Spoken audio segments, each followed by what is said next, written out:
Support for Connecticut East this week comes from Newport Mansions, now offering a limited guide-led experience of the third floor of the Breakers Mansion. Never-before-seen private bedrooms, bathrooms and recreational spaces used by the Vanderbilt family and household staff for more than a century. Tickets and information at newportmansions.org. Alliance for Living, the only HIV/AIDS service organisation and resource centre in southeastern Connecticut that also deals with homelessness and assists people dealing with substance use disorder. To learn more, including working with us, visit allianceforliving.org. And SCAD, the Southeastern Council on Alcoholism and Drug Dependence, is offering a $3,500 sign-on bonus for licensed clinicians. Go to licensedclinicians.org to learn more. That's licensedclinicians.org. They've been televising the workings of the state legislature for the last 25 years. We sit down with the Connecticut Network and find out how it all began and what the future holds in this age of streaming. Plus, we take a look at other stories making the headlines from around the region. This is Connecticut East This Week.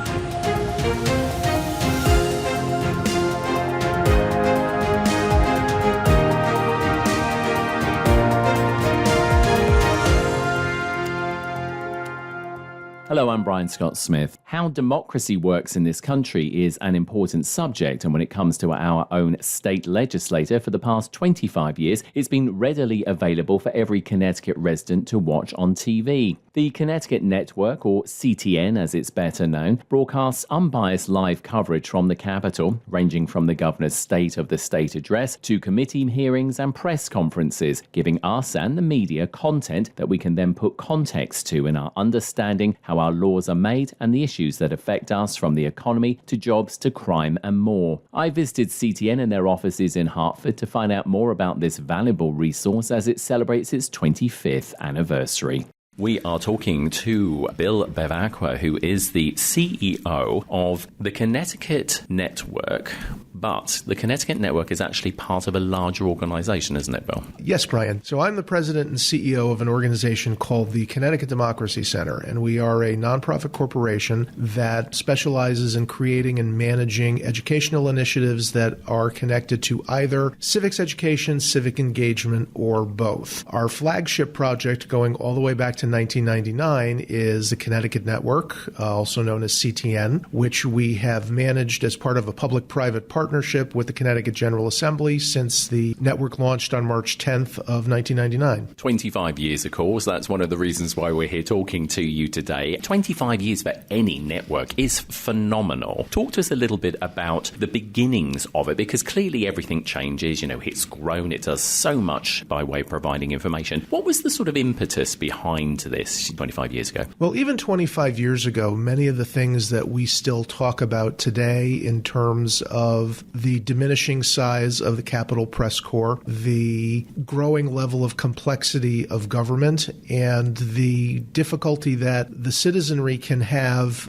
making sense of what the public policy process actually is and how it works and what their role is in it. I'm not the founding CEO of this organization, but my predecessor, I guess you could call it an epiphany back in the early 1990s when Lowell Weicker was governor and the state was in the process of adopting the introduction of a state income tax for the first time in the state's history. And he was not working in TV at that point. He was volunteering at West Hartford Community Television. He eventually became the assistant executive director there. But he came home from work the night of the governor's State of the State address, where the income tax had first been introduced as part of his legislative agenda for that session. And he thought naively that he was going to be able to see the recap of the governor's State of the State on the news at 6 and 11, and there was no trace of it. And he was so incensed by that he began exploring the possibility of basically creating a C-SPAN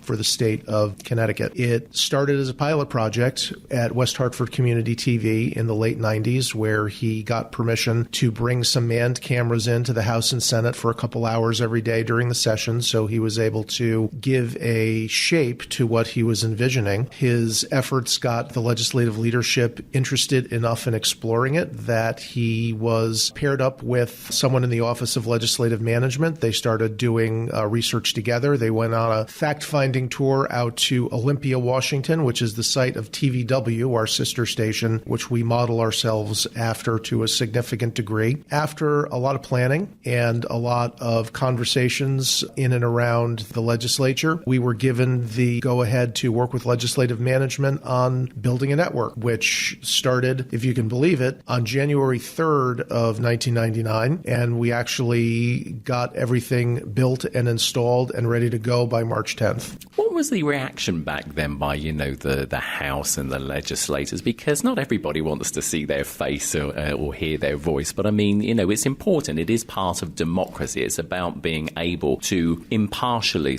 give that information, which is what CTN has continued to do for 25 years. It is a complete impartial organisation that just provides feeds, gives you that information. There's no spin on there or anything like that, which is so refreshing in a world that we live in where there is, sadly, so much of that in the media industry. What was the reaction back then? I would say that we had some work to do to build some trust. Probably the biggest dimension of that was reassuring the members of the legislature, the legislative staff, and the leadership that CTN was not going to get in the way. And there were lots of discussions about how do we set the cameras and guarantee that camera angles are not going to accidentally pick up a piece of paper that's sitting on the clerk's desk, or making sure that we're not capturing reaction shots or moments that are not supposed to be for public consumption before a proceeding starts or finishes. When you listen to the music, a live interrupt for CTN, everybody has different commentary about the CTN playlist. Some love it, some hate it. We get requests. But the real reason for that is to make sure that there are no hot mic moments before the gavel falls. So institutionalizing that stuff and making sure that the participants in the proceedings knew that we were chronicling the proceeding from a respectful distance, and we had guardrails in place to make sure that the parts of the process that aren't ready for public view yet stay within the chambers, if you will. And then the other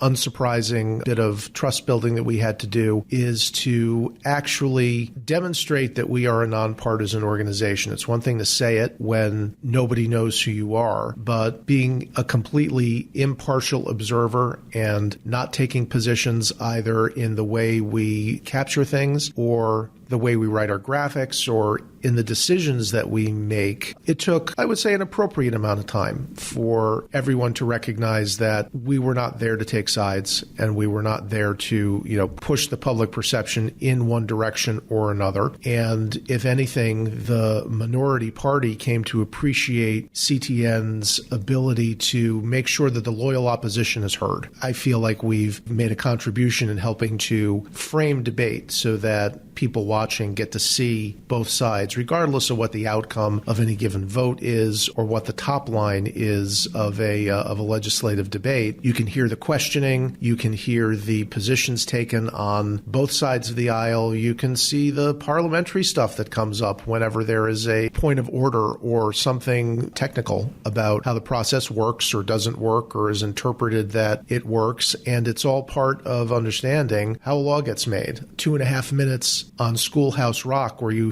hear how a bill becomes a law, pretty superficial when you get down to what actually happens. What's it like being part of history? I mean, as an organisation yourself, you are part of Connecticut history and will continue to be. But what's it like also capturing those moments in history? I would say more than half the time you don't appreciate that's what you're doing until much later. There are those odd exceptions where you're part of something that is going to be remembered for a long time. Governor Rell's inauguration is an example.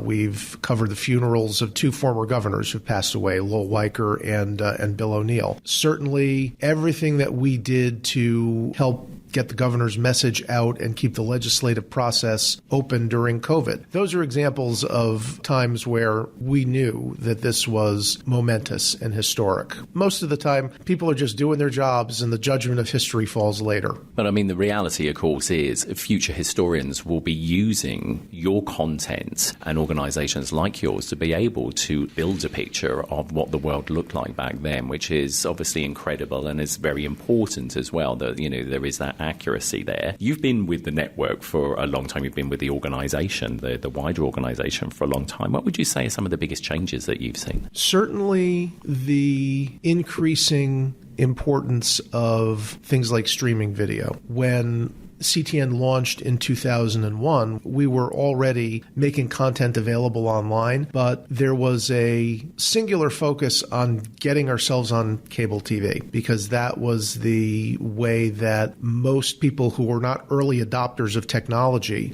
were going to be able to see the network. So there was a lot of negotiating and relationship building with the cable operators and going through a process to get CTN onto basic cable for people who remember what that was. With it by 2004, 2005. Over time, things like over-the-top internet streaming. We have a Roku app now, which obviously we didn't have, nobody had back in 2001. The degree to which our website has become like Netflix for state government wonks was not something that anybody foresaw back in the early days. So the transformation of the media landscape and the ways in which all of these multimodal distributions, which still includes cable TV, have now become integrated and part of a larger landscape. That's not something that we had to initially contemplate. More recently, just the sheer magnitude of content that we are able to produce. For the longest time, we would top out around just shy of 2,000 hours of original programming every year. And it was somewhat constrained by the control room infrastructure that was in place where we could cover 3 concurrent events inside the Capitol complex. And when there's 10 hearing rooms, often the math is against you. One of the things that we were able to accomplish out of sheer necessity during COVID with legislative management was to give us the ability to live stream out of all 10 hearing rooms simultaneously. That drastically changed the amount of content we were able to cover. We had, I think it was March of this year, our first time covering close to 500 hours of new programming in a month. I think the number was 480 hours. And that was unprecedented. There were very few things that we missed, and we just didn't have the infrastructure to do that 25 years ago. So our ability to capture it and our growing number of choices to get it out to the public are probably the 2 biggest differences. You're quite a small staff. Obviously, as you were just saying, technology is a huge thing for you. I mean, the investment in technology, the use of remote cameras, etc. Talk to us about the staff, because like I said, I think people will probably get an idea that you've got hundreds of them. And of course you don't. No, we have a production staff of 14 people, and we have 3 producers. We're in the process of hiring 1 more production person and 1 more producer to facilitate our ability to cover more of the Supreme Court. We do a lot with a little. The employment of robotics has a lot to do with that. So if we were to use 3 or 4 cameras in an analog environment, you need a cameraman in each position, you need a director, and you need a person calling up the graphics that people read on screen. When you add robotics, the camera people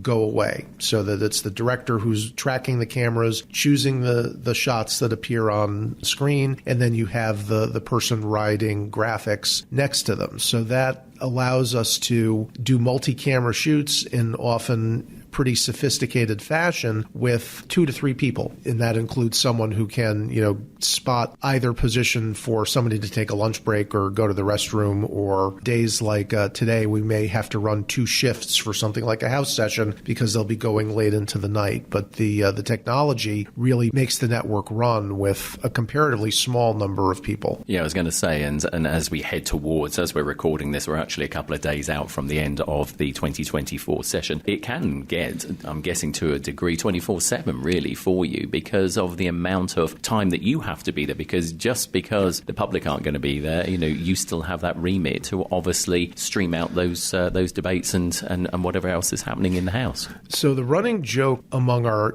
engineering and technical staff is the tagline for CTN with the manufacturers of broadcast TV equipment is, we've never seen that before, because we tend to encounter production scenarios that nobody else ever has. We were the ones who discovered that our particular manufacturer of video server that we use to record and play out our programming stops recording after 24 consecutive hours. We were the first organization to discover that the hard way because we were covering a 26-hour public hearing. This is the time of year where the legislature is coming to its constitutional end of the legislative session, and on midnight tomorrow, Wednesday, the legislative session is officially over, and any business that needs to get done by midnight. So that translates into a lot of late nights. Sometimes it translates into weekends. They managed not to come in on Saturday or Sunday this past weekend, but it also translates into a long day for a lot of our staff. And sometimes it's very frenetic work, and sometimes it's waiting for something to happen, because when there are long recesses while the legislature is in caucus, or they're researching a point of order, or they're waiting for a bill to come from the other chamber because one has passed it and the other one needs to, we sit and we wait. And then it is suddenly back to business and it's frenetic activity again. So it's demanding for the people who are in the chairs, especially in the wee small hours. Apart from obviously being a very important service for the public of Connecticut to, be able to watch and to take in and understand what's happening here in the legislature, it's also a very important service for the media as well. Was that something that surprised or was expected, when, again, this was originally conceived? Because, the media is shrinking. You sort of made that point at the top of the interview, but the media really do rely very heavily on CTN. I think it was something that we imagined would happen. And as I said earlier, part of the ethos for creating CTN in the first place had to do with what was already a shrinking Capitol Press Corps. Even we didn't foresee that it was going to contract further to where there are very few people covering a lot of different beats, and the opportunity to be a labor-saving device for the Fourth Estate has become far more top of mind than it probably was back in 1999. But I think it's been a very successful symbiotic relationship, because obviously, CTN is designed to function as a primary source. We don't add commentary. We don't do context. We present it as it happens and give viewers the opportunity to make up their own minds about what it is that they're seeing. You still need context. It's just somebody else has to provide it. So the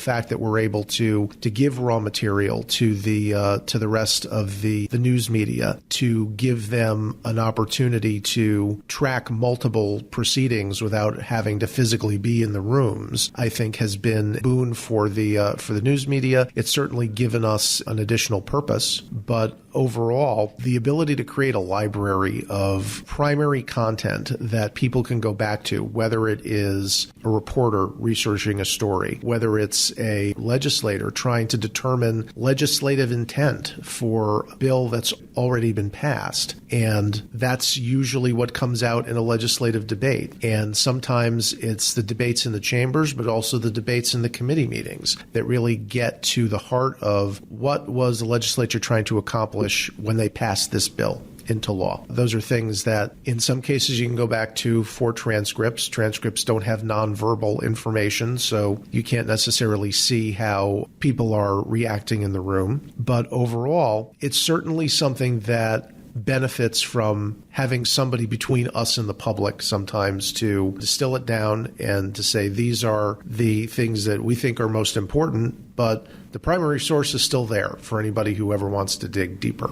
The other thing we should say to the listeners as well is that the Connecticut Network, CTN, doesn't just broadcast here from the Capitol. It does actually have field crews that go out and about and do news gathering as well, again, related to matters involving the legislature, the governor, etc. So you're not just in the building here in Hartford, you are also out and about. What do you think ultimately, is going to happen in the next 5 years? I think you sort of alluded to the fact that you are growing, you're getting a few extra staff, but what do you see happening in the next 5 years, do you think? That's a good question. I think in the next 5 years, we're going to, continue to see what the long-term impact is on the introduction of video conferencing, Zoom, Teams, etc., into the policy process. It's somewhat ironic. For many years, when we were first getting started, there would be conversations that would come up periodically about how we would be able to facilitate remote public hearings if a committee or a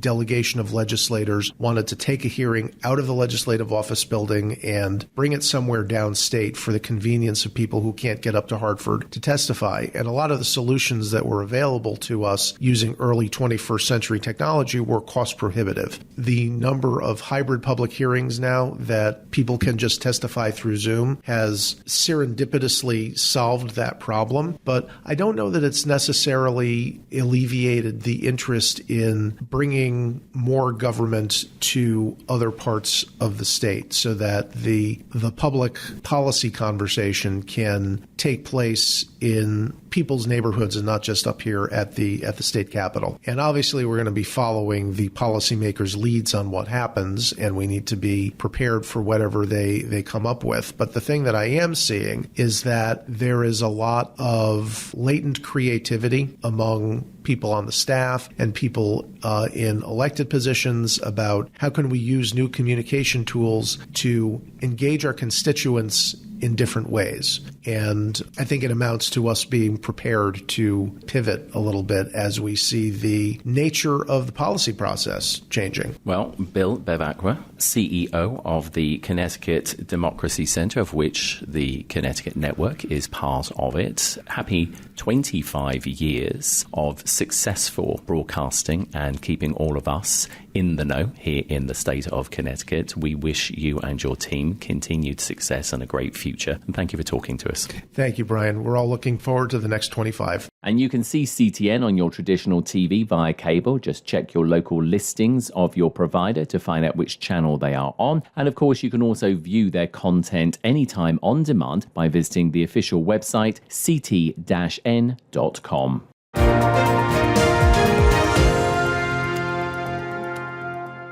Connecticut East This Week is made possible by Alliance for Living, the only HIV/AIDS service organization and resource center in southeastern Connecticut that also deals with homelessness and assists people dealing with substance use disorder. We are currently seeking a finance and grants coordinator to join our team. Those with grants management experience and a passion for the work we do in the community are encouraged to apply. For full job description and benefits, as well as other open positions, visit allianceforliving.org. Newport Mansions, as seen on HBO's The Gilded Age. Newport Mansions preserves and protects 11 historic properties and landscapes in Newport, Rhode Island, exemplifying 3 centuries of achievements in American architecture, decorative arts, and landscape design. Plan your visit this year and attend some of the mansion's signature events, including the Newport Flower Show, June 21st to 23rd, Newport Mansion's Wine and Food Festival, September 20th to 22nd, and Holidays at the Newport Mansions, November 23rd to January 1st. Tickets and information at newportmansions.org. And SCAD,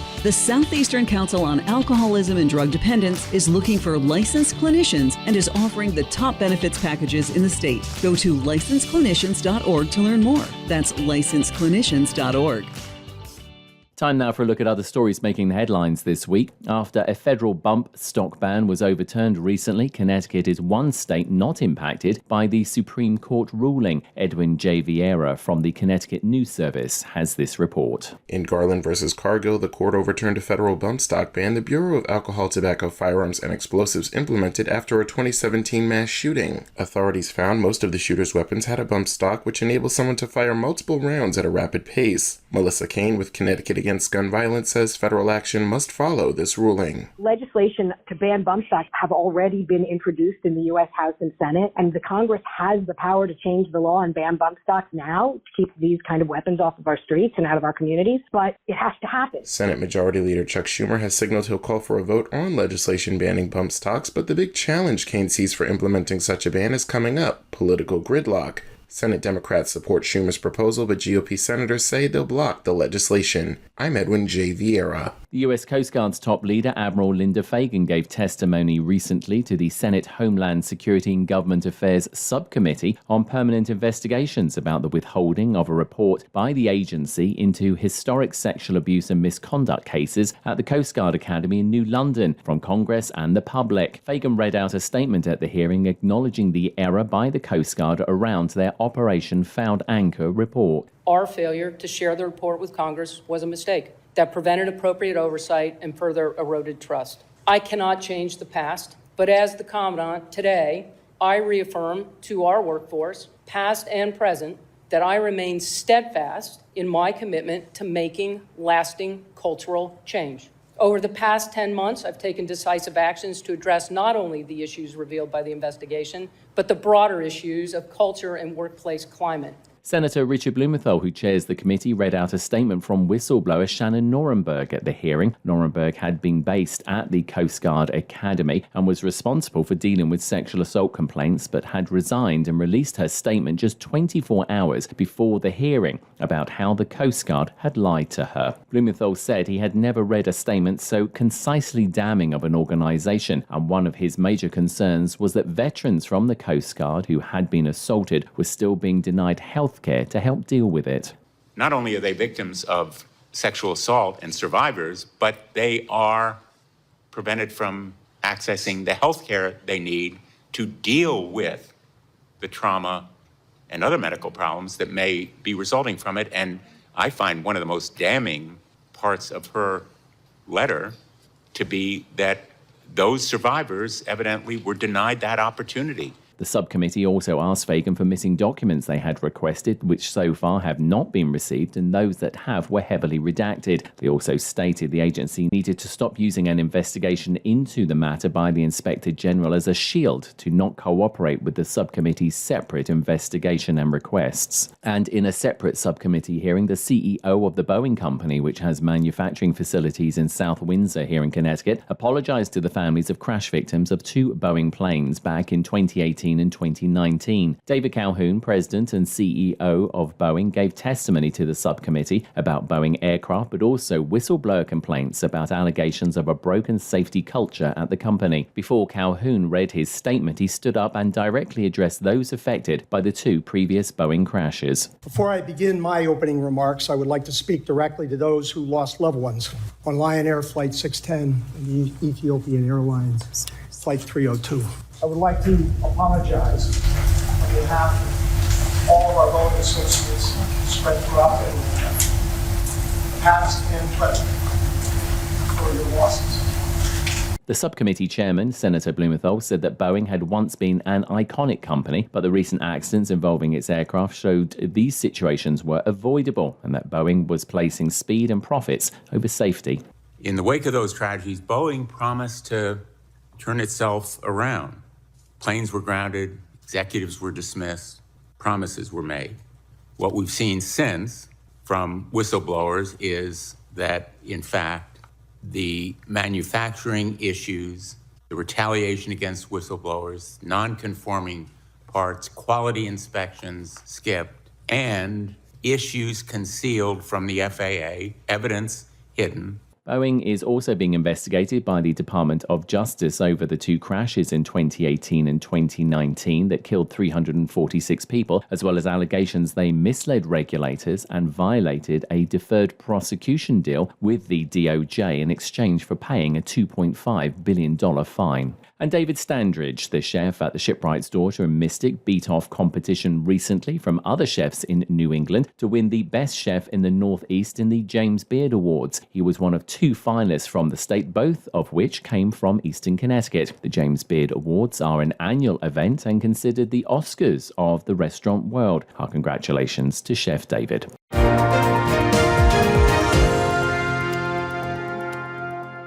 That's all from us for this edition. Do send us your questions and story ideas to the show via our website at connecticut-east.com or Facebook or Twitter at Connecticut East and on Instagram at Connecticut East This Week. And you can listen to the show again on our social platforms on demand and by asking your smart speaker to play Connecticut East This Week podcast. And please like, follow and share on your social media too. I'm Brian Scott Smith. Thank you for listening.